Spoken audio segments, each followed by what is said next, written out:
How to sign into your Peacock TV account. Hey everyone, in this tutorial I'll show you guys how to log into the Peacock TV account. First thing you're going to have to do is open up your Play Store, go to the search bar and simply search for Peacock TV. Now just install the application to your device.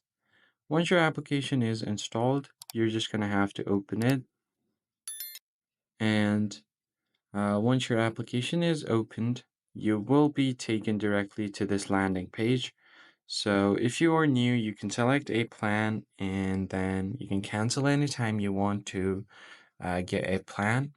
But if you already have an account, tap on the sign in button at the top right corner of your screen, which will take you to another page to sign in. So here you're just going to have to provide your email address and then simply enter your password that you have on your account. And then if you click on the I button right besides here, you'll be able to view your password.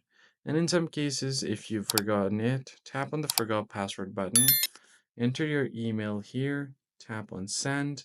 It will send you an email to reset your password.